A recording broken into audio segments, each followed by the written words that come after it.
that you legibly write in your ARDC number on the sign-in sheet, because this is the first month that we're actually going to have to report, that is, report your ARDC number to the MCLE board in order for you to get credit for this program. So I'm sure you've already done it, but as a reminder, if you're reading, you may want to just check to make sure it's legible so that we can read it. So before we begin, there's an announcement from the Young Lawyers Division.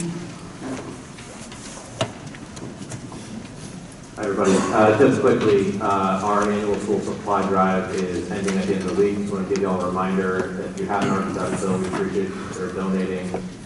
There's a couple emails going out with a link for it. There'll be another one going out tomorrow morning. But in case you don't have the link, kinf.org/bookmark. And $25 provides a backpack full of supplies to a student. Thank you.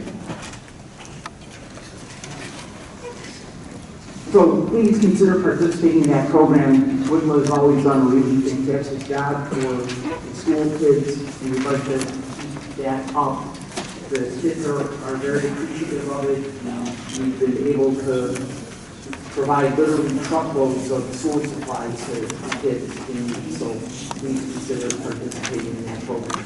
So today's program is called the End of Summer Hodgepodge, and I realize it's not technically yet the end of summer, but as far as I'm concerned, summer ends on the day of the Whitla Golf Outing, which was a few weeks ago, and especially when I win the Giants TV at the raffle. So that's the end of the summer as far as I'm concerned. But it's a hodgepodge today because we're going to be talking about 3 appellate court cases that deal with some very different issues. And also it's a hodgepodge because there's an add-on to today's program which didn't make it into your original set of written materials, but is an add-on sheet. So you all should have gotten this add-on sheet. Everybody has a copy of this, I hope, part of the add-on written materials. So I wanted to discuss this Senate Bill 1429, which has now become Public Act 101-0550. This bill was signed by Governor Pritzker on August 23rd, so just a few days ago, and becomes effective on January 1, 2020.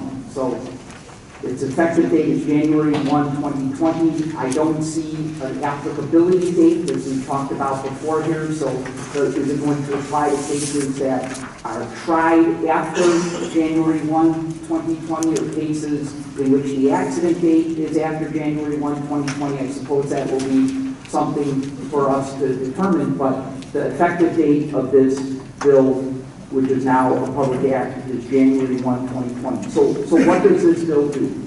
So this bill amends the Code of Civil Procedure to make evidence related to a person's immigration status not admissible in any civil proceeding. Okay, so let me just read that to you again. Evidence related to a person's immigration status is not admissible in any civil proceeding. So this bill amends the Code of Civil Procedure. It amends the article of the Code of Civil Procedure that has to do with rules of evidence and what type of evidence is admissible. For example, one of the provisions in this particular article of the Code of Civil Procedure has to do with the Dead Man's Act. Right? So just as an example of what other provisions are in Article 8 of the Code of Civil Procedure. All rules involving evidence and when certain kinds of evidence is admissible. So the question becomes whether this bill is applicable to workers' compensation cases, right? It clearly says in any civil proceeding, but I don't see that that's necessarily defined to mean workers' compensation cases. I think there's an argument to be made, though, that Rule 9030.70 of the Rules Governing Practice before the Commission adopt the Illinois Rules of Evidence, and that's what it says, the Illinois Rules of Evidence. It doesn't say the Supreme Court Illinois Rules of Evidence or the Illinois Statutory Rules of Evidence. It just says the Illinois Rules of Evidence are applicable to workers' compensation cases. So I think there's an argument to be made that this is a rule of evidence because it's in that part of the Code of Civil Procedure that deals with evidentiary matters. And I think there's another argument to be made because the Supreme Court rules of evidence actually say that it is important to note that the Illinois rules of evidence, referring to the Supreme Court rules, are not intended to abrogate or supersede any current statutory rules of evidence. So I think there's an argument to be made that even though this is not in the Supreme Court rules of evidence, it's in the statutory rules of evidence, and therefore since the Illinois rules of evidence apply to workers' compensation cases, that this is going to be applicable to workers' compensation cases. So anybody think about that? Yeah, sorry.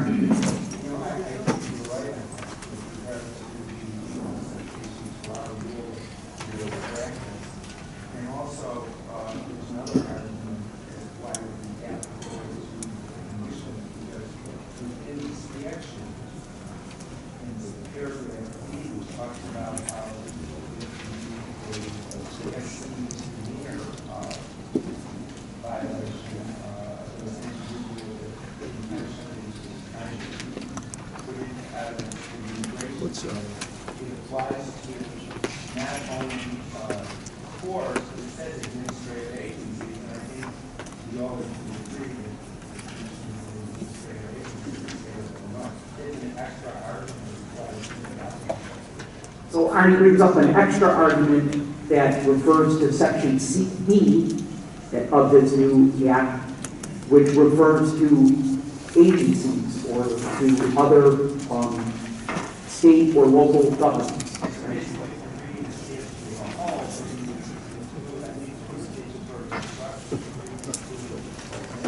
So Arnie's point is that because it refers to a state agency or the state of Illinois in Section D of this new act, that is another argument that makes it applicable to workers' compensation cases. It's important, though, to just stop for a second and let's take a look at Section D of this act, because the previous sections talk about making a person's immigration status inadmissible. Then there are some exceptions to that rule that would make it admissible, right? But Section D is really kind of not having anything to do with admissibility, right? So let's just take a moment to read Section D. A person may not, with the intent to deter any person or witness from testifying freely, fully, or truthfully to any matter before trial or in any court or before a grand jury, administrative agency, as Arnie has already mentioned, or any other state or local government unit, threaten or actually disclose directly or indirectly a person or witness's immigration status to any entity or any immigration or law enforcement agency. A person who violates this subsection commits a Class C misdemeanor. So, you should be careful because of this provision. If you are inquiring into a person's immigration status for whatever reason, and it can be implied or inferred, I suppose, that you have the intent to deter a person from seeking benefits under the Workers' Compensation Act. If this applies to workers' compensation, you might be committing a Class C misdemeanor.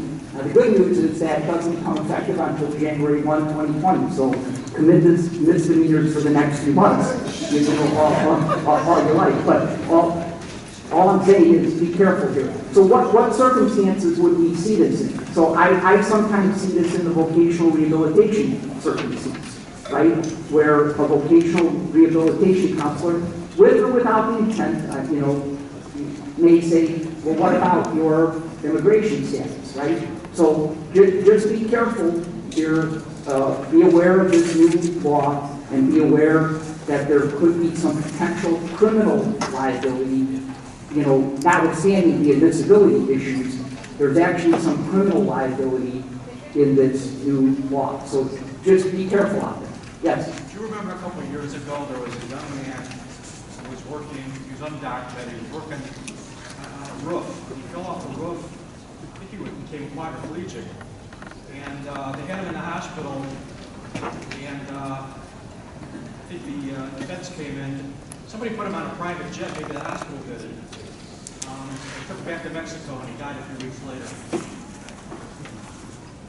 Yes, I personally remember this case. If you know what I mean. Pardon? Yes. How does this apply to that? Is that what you're talking about? I don't know how I don't need to imply that a hospital is acting in a criminal way, but if a hospital asks a person, what is your immigration status, and then says, unless you tell us, we're not going to give you medical treatment, or we're going to put you on a jet and fly you to Mexico, all right? I think that there's at least a plausible argument to be made that they may be in violation of Section 8. Okay? So yeah, just be careful. I mean, to some extent, it's become kind of rote for us to do this, right? To just kind of just ask, like, what is this, right? Just be careful now that when you ask, if it can be implied or inferred that you are doing that to deter somebody from exercising their rights, you may have a problem on your hands. Okay? And I may have to, perform a citizen's arrest on you. So, yes, sir. So, I'm reading Section 8, it talks about deterring someone from testifying, but I think responding can still say, you pursue your rights under the Act. Narrowly read, talk about deterring someone from testifying. Yeah, Jose, tell your clients to do that. I'm not going to tell my clients to do that. There's some intent here, right? I mean, there's some intent by the legislature to express some idea that we shouldn't be doing this, right? So just be aware that it's out there. Yes. How do you deal with the conflict between the reality of placing somebody into a job who doesn't have immigration status, which allows it under federal or state law, and this provision? How do I deal with it? As an employer, I make sure that all of my employees are allowed are allowed to work, right? Okay. That's the employer's obligation, right?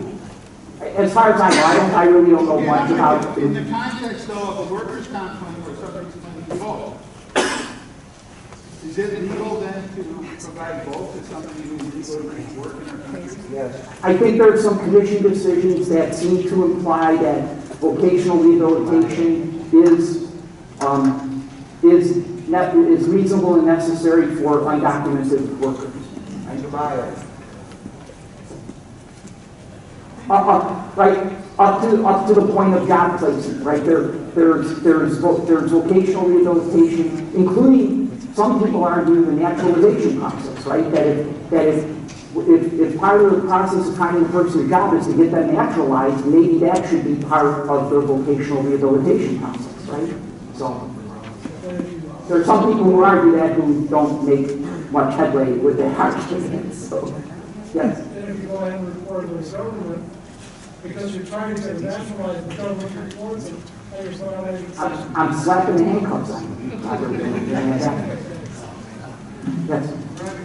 Sam Ruffalo tried a case in the appellate court involving a illegal Mexican who later crushed and amputated a Weber grill. I'll get you that information. I appreciate it. Thank you. I did.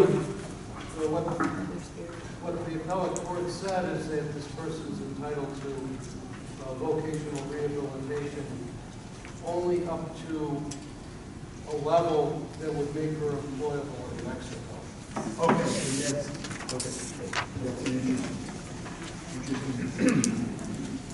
All right, so everybody, you've been forewarned. January 1 is D-Day, so be careful. All right, any other questions, comments about this one? Yes, sir. So I guess it's section you think it could apply to a vocational rehabilitation? So, I'm asking me, do I think that it might apply to a vocational rehabilitation counselor? I think it might, okay? I suppose that there's an argument to be made that it doesn't, but why take a chance, right? I mean, just if you're going to take a chance, make sure you're taking a chance for the right reason. Don't just do it by rote the way you seem to have been doing it up until now. Because now there might be some penalty for it, whereas before there maybe is not any penalty for it. And I mean, it's criminal. It's not just say you're sorry, right? It's criminal. So yes. Will this affect us as attorneys, if our obligation to our client when we're asked by the homeowner? What are we allowed to say and not allowed to say? I think I'm going to say, please refer to Public Act 101-0550 and respectfully accept my, condolences, but I cannot answer your question. And by the way, it wouldn't be admissible anyway. So. If it's relevant to both, and they're both to both claims, then it would be admissible. Granted, there's a whole, set of exceptions here, right, about when inadmissible evidence might be admissible because it has to do with other issues or so forth and so on. So that's certainly an argument that I think we're going to hammer out, as we go along here. But if you're wrong about it, you may have committed a Class C misdemeanor. That's where the risk comes in. Yes. Arbitrator Carlson did a presentation for AFOL. He talked about how you don't need to know the immigration status. This is a vocational conflict to do a labor market survey. So you don't need to ask that question. So Arnie brings up the point that you don't necessarily need to know a person's immigration status in order to do a labor market survey. I guess you can presume a person with the correct immigration status, would be eligible to perform these kinds of jobs or able to perform these kinds of jobs. Right? I mean, that's the problem, right? And there are lawyers in this office or in this room who know more about the economy tapping case than I'll ever know. But there seems to be some tension in that economy tapping case about that, right? About kind of putting your eggs all in that basket, about saying the reason why this person cannot work is because of their immigration status, right? We don't need to consider anything else. You can take a bit of a risk when you do that, right? As opposed to saying, well, no, I mean, even if they have the correct immigration status, here's the jobs that they could do, right? All right. Anything else? All right, good. So let's get to the cases that we want to talk about. There are 3 appellate court cases that I want to bring to your attention, again, for the purposes of just stimulating some thought about these things and thinking about how we're going to move forward with these cases. So Illinois State Treasurer versus IWCC is a case that has to do with an unrelated death, right? So this is the kind of case where, a petitioner gets injured, right, while the case is pending before the commission, or I suppose, in the courts, the petitioner dies an unrelated death, right? Everybody knows what I mean when I say that, right? Not related to the injury. An unrelated death, right? And the question becomes, how does that case proceed, right? When the petitioner is dead of an unrelated death, how does that case proceed? And what this case in the appellate court talked about was who has the right to prosecute that case before the Workers' Compensation Commission. And we're going to draw a distinction between who can prosecute the case and who is the beneficiary or the taker of the benefits under that case. So here's a couple of the facts in Illinois State Treasury. Cormani filed an application for adjustment of claim in 2008. This case has to do with the Injured Workers Benefit Fund. That's why the state treasurer is the appellant. in this case. Ultimately, it's determined that there was no coverage for the employer in this case, so the petitioner in this case names the Injured Worker Benefit Fund in the case because when there's no coverage, the argument is that the respondent is no longer insured, so the Injured Worker Benefit Fund is named as a respondent in the case. Subsequent to the time that the Injured Worker Benefit Fund is named as an additional respondent in the case because of this coverage issue that's been decided by the circuit court, the petitioner dies an unrelated death. Unrelated death. The application for adjustment of claim is amended again to name the estate of Cormani as the petitioner in the case. Petitioner counsel tries the case under those circumstances and gets an award against the Injured Worker Benefit Fund and the uninsured respondent. And that is confirmed by the commission and by the circuit court.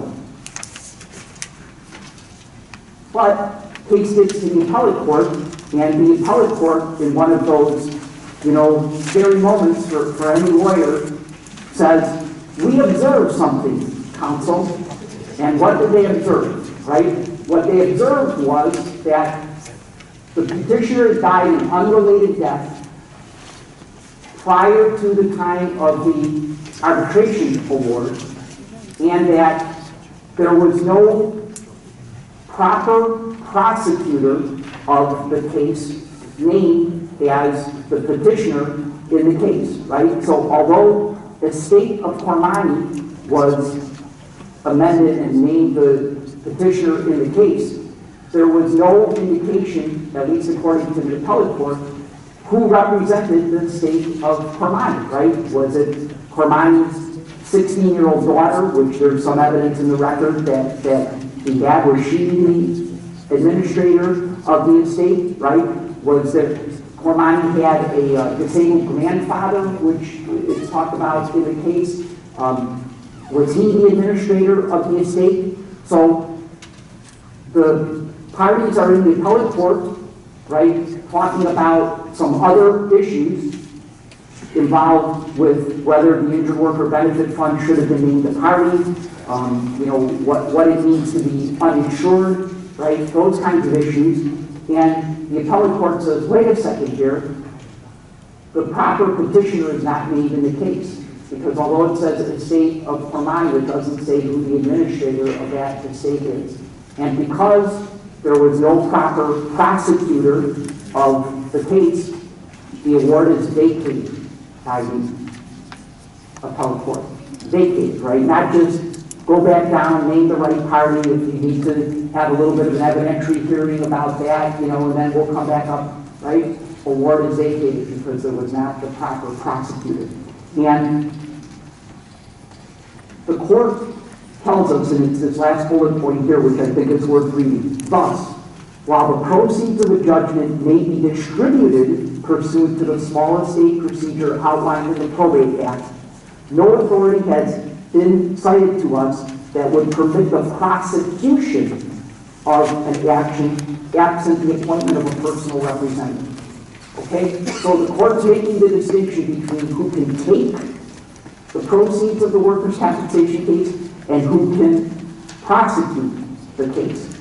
So, raises a lot of very interesting issues, right? This idea that there's a difference between the taker and the prosecutor, right? What if those are two different people, right? What if the person who can take under the unrelated death case is different from the person who can prosecute the case, right? What if the person died, is the word intestate? I don't do any probate work, right? Without a will, right? And there is no administrative name, right? The court's telling us that just saying that it's a small estate is no longer enough to name the estate as the prosecutor of the case, even though the estate can take the money. At the end of the day, the small estate can take the money. Where's the prosecutor? Where's the personal representative of the estate? So, it it's a really perplexing issue for us lawyers. For example, as a petitioner's lawyer, if my client dies, right, do I have to hunt for that personal representative now and sign a new, get that personal representative to hire me to prosecute the case that I've been prosecuting all the way to the appellate court for the last 8 years? I suppose yes, right? And what if that prosecutor, the person, the administrator, says, yeah, I don't like you, I like that guy over there instead, right? Now what, right? By the way, the award's been vacated, right? So, some really perplexing issues. And by the way, you responded, lawyers, right? When you settle these cases, the unrelated death cases, right? We've always kind of fudged it a little bit, right? Well, I know there's a daughter out there, so we're just going to say, you know, the daughter as the representative of the small estate, and the daughter signs the settlement contract. But is getting the contract approved prosecuting the case, and is she the right person to prosecute the case? So, once again, I think the appellate court kind of just as an aside, like, hey, here's something interesting that we observed, right? Has kind of dropped the bomb on us. Where, and maybe I'm overblowing it. I mean, maybe it's not that complicated, but I think the appellate court thought it was at least a little bit that complicated. So, an interesting case to know about, and an interesting case for you to try and figure out where that leads us. Any preliminary thoughts on where that might lead us? Yes. Aside from the fact that the attorney's fees they vacated, there was no pension or benefit because, of course, their original carrier said we don't cover it. So by the time it gets to the appellate court, it's actually they vacated. For the new petitioner representative to pursue the case, I hope not. I hope not. I would say there's some kind of relation back, you know, connection, right? It's something like that, right? Because the appellate court actually refers to that, right? They say, look, in personal injury cases, this happens all the time, right? The person dies, and you substitute the personal representative, and then, you know, and you open up an estate, and, you know, blah, blah, blah. Well, yeah, I mean, they're dealing with multi-million-dollar, you know, personal injury cases, right? I mean, in a back strain case or something, am I now, as a petitioner's lawyer, required to track down the next of kin, to open up an estate, meaning that an administrator is, you know, I mean, it starts to get a lot more complicated than we might have been used to. Yes? Two things. If a person dies with the testate, the probate can gives him a will. Okay, I hope I never have to do that, but go on. The second thing, the probate act allows like 9 different types of individuals to open the estate, and you can be a creditor of the estate, and you can open a probate. So the respondent can be the prosecutor of the workers' compensation case. Perfect. No, there's just nobody in the state getting a personal rep appointed. So, and he brings up the point that if a knucklehead like me would just read the probate act, all of these questions are answered. But my response to him, only half-jokingly, was, I don't want to read the probate act. I'm a workers' comp lawyer. So, yes. Yeah, there's a difference in the probate court. You can get a special administrator appointed just for the purposes of the suit or the workers' compensation. Can I ask you, do you have any idea how much that costs? Probate court is like for a limited basis. Okay. So there's apparently a way that you can get a special administrator appointed just to prosecute the workers' compensation case, right? Right. Okay, so there you go. So that may be, so again, maybe I'm overblowing it a little bit here because it sounds like it's pretty easy, but that sounds too difficult for me. Good. I think from a respondent standpoint, if you have that situation, you definitely want to have the administrator sign off on the settlement as opposed to opening yourself up for that from somebody else that is playing down the road. So very I get a couple where on this, and I had the person, I had him open an estate, and you get the person. Yeah, I've done it too, but it's been done on a small estate affidavit, right? So you find, it doesn't cost anything, right? You write up a small estate affidavit, and the person who signs that affidavit is the one who gets the proceeds of the worker. I'm telling you that might not be the one, right? Because that person might be different from the person who can prosecute the case, right? So I just be careful about, again, this is a heads up, be careful about what you're doing out there. Yes, Mike. I think it's analogous to a wrongful investment. Wrongful investment does not belong to the estate. The assets and the proceeds don't come into the estate. It just has to be brought by the personal representative. So that, we have an official decision we have to make here whether or not the proceeds belong to the estate from the death and the workers' comp act, or whether they go to individuals who are not the beneficiaries of the estate, but are the beneficiaries of the act. And so as long as it be named as a personal representative for the purposes of bringing the act on behalf of either the estate, if it belongs to the estate in those situations where there's accrued benefits and there's nobody in the act against it, or whether there are those people and the personal representative is suing only for their benefit. So Mike brings up this distinction between the personal representative and the takers under the Workers' Compensation Act. But you can read this decision 3 times or more, like I did, and you're never going to see a citation to those sections, and I put them up here and in your written materials, of the Workers' Compensation Act that says who are the proper takers under the Workers' Compensation Act, right? So we know under Section 8019, which are the specific losses, right? The proper takers from an unrelated death case are a widow, widower, or dependent, right? That might be different from the person who gets to prosecute the case, or the person who would take under a will, even if there was a will, right? I mean, the will might cut out a dependent, right? But under the Workers' Compensation Act, that dependent is a taker in an 8019 situation, right? So again, I don't think I'm overblowing it. It just, our life just got a little more complicated. Just what we need, right?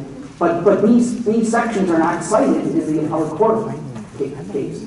It's as if they don't exist, right? It's as if this problem of is the prosecutor the same person as the taker, right? It doesn't even exist. I think it does exist, and I don't think the appellate court, it is apparent. It could be argued that the appellate court did not consider this. Anything else? Any questions? So the underlying commission case here is really super interesting too. So I've given you the commission case here. Take a look at the underlying commission case because it involves how you name the Injured Worker Benefit Fund as a party to a case, especially if the statute of limitations, it's already more than 3 years after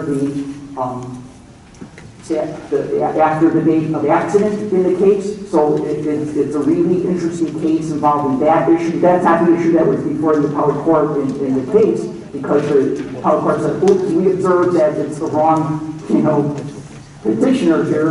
Everything has to get done all over again. But the underlying case is really interesting in and of itself. So take a look at that. There's another interesting thing in the commission decision, especially in the dissent, that talks about what does it mean when a party appears before the commission on oral argument and says, I'm withdrawing an issue in review, right? Does that really mean that the commission can't consider that issue? The dissenter seems to think that even if a party says, I am withdrawing that issue, that the commission can still consider that issue because that party brought it up initially in the petition for review. Okay, so the underlying case here is really interesting, and maybe one day we'll see it get to the appellate court with the proper, with the proper parties involved. All right, any questions, anything else about this one? All right, good. All right, Ravenswood Disposal is an interesting case that involves several different issues. This is a related death case, right? So we just were talking about unrelated deaths. Here's a related death case. Here's the facts of the Ravenswood disposal case so that we can talk about what the issues were before the appellate court. So Maria Diaz and Raul Lagunas were married in 1996. They had a son named Sergio in 2001. Maria and Raul divorced in 2010. After they divorced, Raul paid child support and at some point converted his child support payments into cash payments to Maria on behalf of Sergio. In October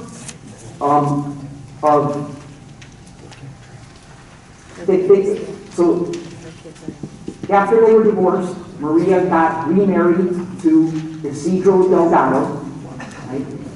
And subsequent to the divorce and remarriage, Raul, the original father of Sergio, died in a work-related injury on September 15, 2013 when he was crushed between a truck and a front loader. All right? After Raul died, after his death, Isidro, the new husband of Maria, adopted Sergio. Okay? And Sergio, for a long time previously, but after that point clearly started using the name Sergio Delgado instead of Sergio Lagunas. Okay? So those are the facts of the case, right? So we have a marriage, a child born to that marriage, a subsequent divorce, right? The death of the original father, and then the subsequent adoption of the child, right? So, what are the issues in the case? The issues in the case are, first of all, was Lagunas an employee of the employer Ravenswood Disposal Service? So the respondent argued that Lagunas was not an employee, that he was an independent contractor. The arbitrator and commission found that he was an employee, and the appellate court affirms those decisions. The appellate court says that the single most important factor when it comes to determining employer-employee relationship is whether there is direction and control, you know, that phrase that we hear time and time again. But once again reaffirms this idea that one of the factors that is of greatest significance is this idea of the nature of the business, right? If the worker is engaged in the business in which the respondent is operating, then that's a really good sign that the respondent is exercising direction and control over that employee. So typically here, there were a lot of facts about him being paid cash, you know, and, you know, being able to show up to certain locations at times that he wanted and so forth and so on. But at the end of the day, the appellate court affirms the commission's decision that Lagunas was an employee of RPS. The second issue that comes up in the appellate court is the certification of the medical bills. The respondent claimed that the medical bills were not certified in the correct way, even though the objection wasn't necessarily to the certification of the medical bills. It had to do with whether the amounts of the medical bills had been reduced because the bills had been paid by public aid, right? So the appellate court says, look, if you're going to make an objection, right, you better make the objection on the specific grounds that you want us to consider. Otherwise, there's this issue of have you forfeited those grounds or have you waived those grounds, right? So the Respondent in the appellate court is arguing that the bills were not certified properly, and the appellate court said, yeah, but you didn't make that specific objection before the arbitrator, and therefore we cannot consider that objection. The objection we made was on the idea that they should somehow be reduced because they would be paid by public aid, but there was no objection relating to the certification of the bills, even though the arbitrator in the record pretty clearly inquired, look, are these bills properly certified? He was assured by the petitioner's lawyer that the bills were received in response to subpoenas that the petitioner's lawyer had sent out, so therefore were automatically admissible under section 60. Okay? So those are the first two issues. Employer-employee relationship. Second issue is regarding the medical.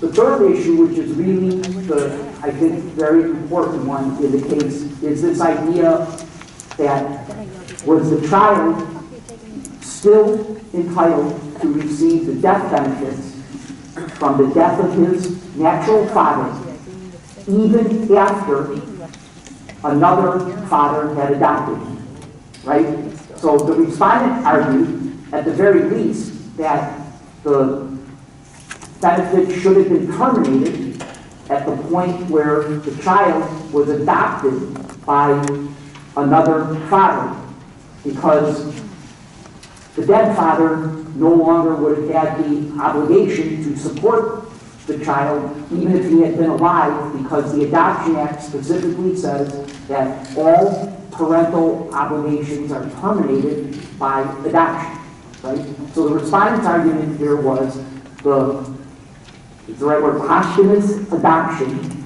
of the child terminates the child's right to receive the death benefits.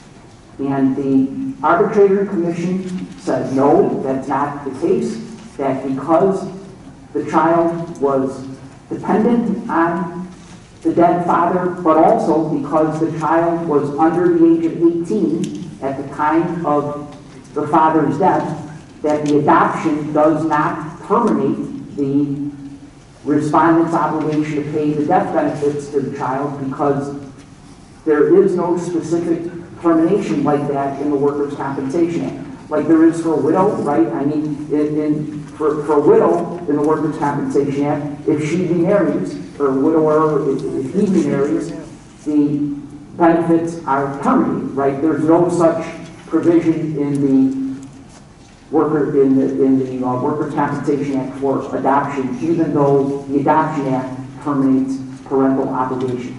So the gist of this is that the appellate court is telling us, as a matter of de novo statutory interpretation, that it's the child's status on the day of the death that determines his eligibility for the benefits, no matter what happens afterwards, right? So on the date of the death, the child was under the age of 18, and because Section 7 of the Workers' Compensation Act defines a child as, it defines a child, and you can read the definition yourself. Child means a child whom the deceased employee left surviving, right? That's how child is defined. And we all know that those benefits run up until age 18. So as long as the child whom the deceased employee left surviving was under the age of 18 at the time of the death, it doesn't matter that he was adopted later, they owe the benefits for, however long they owe the benefits, 18 or until the kid gets out of school, age 25 or whatever it is. All right? So that's the big issue, I think, in this case. Yes? So big divorce, and then the biological father, adoption, and then he died. Yeah, in fact, you can see that there are cases cited in the appellate court decision that deal exactly with that circumstance, right? The adoption happens before the natural father's death, right? The adoption happens before the natural father's death, but the testimony is, but the natural father kept supporting the kid anyway. right? Kept, giving him a few bucks or whatever, right? Kept supporting the kid anyway, and the appellate court said, those cases are different, right? Because the parental obligation was terminated before the death. In this Ravenswood disposal case, clearly the adoption happened after the death, right? And there was some argument by the respondent, but look, the natural father was not contributing anymore to that was disputed, right? Where they're paying. Be that as it may, the appellate court says, yeah, that doesn't matter. Because that's only one way that you prove that a child is the proper taker under Section 7, right? That the child is dependent. The other way you prove it is that he's under 18 and he survived the death, right? So, and the appellate court says either one of those ways will work, and in this case, clearly he was under 18 and he survived the death and he had not yet been adopted by the other father. So that we're all good here, right? And that brings us to the fourth issue, right? The fourth issue is that in this particular case, the respondent said that the respondent got socked with some penalties, okay? Like over $50,000 worth of penalties in this particular case. And the respondent says, well, wait a second. We had a good faith argument about that employer-employee relationship, right? Why should we be socked with penalties about that? And the arbitrator and the commission and the appellate court told the respondent, yeah, you didn't really have that great an argument about employer-employee relationship, especially when the employer came in and testified, yeah, this guy's my employee. So we probably did, at that point, you may have wanted to move the checkbox from dispute to accepted, but in any event, they said, yeah, the penalties on that are okay, yeah, you're getting penalized for that, Mr. Respondent, right? But the respondent then said, yeah, but we had a legal argument on this other thing about the adoption terminating the benefit, and that was a really good faith legal argument. The arbitrator disagreed, the commission, not that it was not in good faith, but that you're wrong, right? You're wrong about the legal argument you made. And the appellate court goes on to say that it is affirming the award of penalties. Yeah, even if you had a good faith argument about this legal adoption, whether that terminates the benefits, you didn't have a good faith argument about the employer-employee relationship. And 1 out of 2 is that, and we're hitting you for the penalties under one ground, right? So the respondent, we were right on one of them. We had a good faith argument on one of the things. We had a good faith argument on both of the things. Even you say we had a good faith argument on one of the things, we shouldn't be penalized. And the appellate court says, no, as long as there's one reason to penalize you, that's enough for penalties, right? And so the penalties were affirmed in that regard. There's a really interesting discussion in the appellate court case about the difference between 19L penalties and 19K penalties. And I don't know if I'm reading into it like I tend to do, but please read it yourself. I think the appellate court is telling us there may be a difference in the standard of review as it applies to 19L penalties, which are kind of the late fee kind of penalties, and 19K penalties, which are the ones that are more based on vexatious, or unreasonable behavior. Is there a difference in the standard of review as those kinds of cases go up? There's a couple of interesting sentences in this decision that we need to at least wonder whether that's what the appellate court is telling us, but you take a look at it yourself. All right, anything else? Any other questions about this one? Any issues? All right, good. All right, Conway versus IWCC. So this is, again, one of these cases that scares the heck out of us lawyers, or should scare the heck out of us lawyers, because we're going along, appealing our cases and, making our good faith legal arguments and, standing up for the rights of our clients, and a court says to us, yeah, but we have observed something here, counsel. And in this case, what the circuit court observed, as this case went up on the proceedings for review, is that the petitioner had failed to file the notice of intent to review case to the circuit court, right? So everybody's familiar with that document, right? Back in 2013, we stood in this room and we were told about a change in the law that said that from now on, you've got to file this notice of intent to review the case to the circuit court instead of that $35 receipt for payment of the transcript. All you old timers remember that, right? When you actually have to go over to the commission, if you're going to file a review in the circuit court, you had to go over to the commission, give them a check for $35, right? And they would hand you a receipt out of a receipt book with a carbon paper, right? And you have to take that $35 receipt and show it to the clerk of the circuit court before the clerk would let you file your proceeding for review. Back in 2013, the law was amended because the commission couldn't figure out a way to take those checks anymore, right? I mean, where were they going to put those checks? Sometimes the record costs less than $35. How are they going to make refunds to people, right? So the law was changed, and replacement for that $35 receipt was this notice of intent to file a review. The purpose was the same, right? To say to the commission, hey, start getting that record ready, right? Because in 20 days, I'm going to be filing my review over in the circuit court, right? And you should get that record ready beforehand. The question we had at that time when we talked about it back in 2013 was, is that jurisdictional? Is the filing of that notice of intent to file a review in circuit court jurisdictional, right? And we said, one day we'll know the answer. We now know the answer, all right? The appellate court tells us clearly in this case that the notice of intent to file a review in the circuit court is jurisdictional. You have to file it, okay? And you have to exhibit it to the clerk, okay?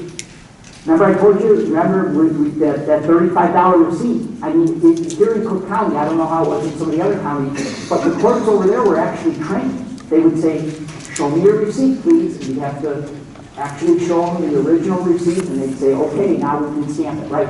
As a matter of course, we would always staple a copy of the receipt, to the written request for summons or whatever other document you might have filed, just to say, hey, there it is right there, right? But not only do you have to file it, according to the Act, you have to exhibit it to the circuit clerk. So, here's a question to you. In these days of electronic filing, right? In these days of electronic filing, how do you exhibit that notice of intent to file a review in the circuit court to the circuit clerk? I mean, you file a file stamped copy, right? And then include it in your electronic filing to the circuit court clerk, all right? So just another issue to complicate our lives. Everybody is aware now that there's a form for this, right? Right? Has everybody done one of these? Okay, so there's a form, it's IC Form 25, right? Notice of intent to file a review in the circuit court. Pretty easy document to file. If you think you're even potentially going to file a circuit court review, there's no reason not to get this document on file the day after you get the commission decision, right? I mean, just, get it on file and get it done so that there's no question that you've done that and that you've complied with all of the jurisdictional elements. Because otherwise you're going to find yourself, some of us have where you're trying to make a good faith legal argument and the court has no jurisdiction to hear the argument, just like, we saw in that state treasurer case at the very beginning. All right? Okay. Anything else? And yes? Just really quick, going back to the dependency case, the court seems to discuss within their decision that it might have made a difference that the adoption was beforehand. And you're saying that case has been different. Yeah, and there's I think 2 or 3 cases that are actually cited in the appellate court decision where that was exactly the case. The adoption had taken place before the death. And even though there was evidence that the natural father continued to support the child and that the child was dependent on the natural father after the adoption, right, the appellate court said, no, the adoption cuts it off as long as it was before the death. So it seems to me that the adoption, the timing of the adoption being after the death here is the primary reason for that. I think it's critical, right? It's the child's status on the date of the death, I think, that determines the eligibility of the child to receive the benefit. Thanks. Yes.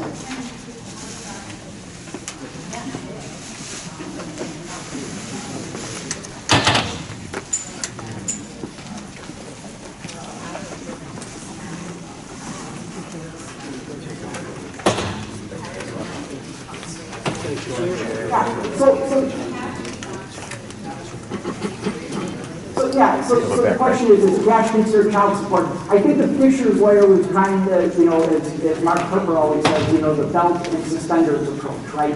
He was saying not only was this child under the age of 18 and survived the death, but he was also dependent on the father even after the divorce, right? The father would come by and give cash or give the mother some cash, right? And by the way, the reason he was given cash is because the employer, Ravenswood Disposal, was paying on cash, right? That was one of their employer-employee relationship arguments, right? We were paying in cash.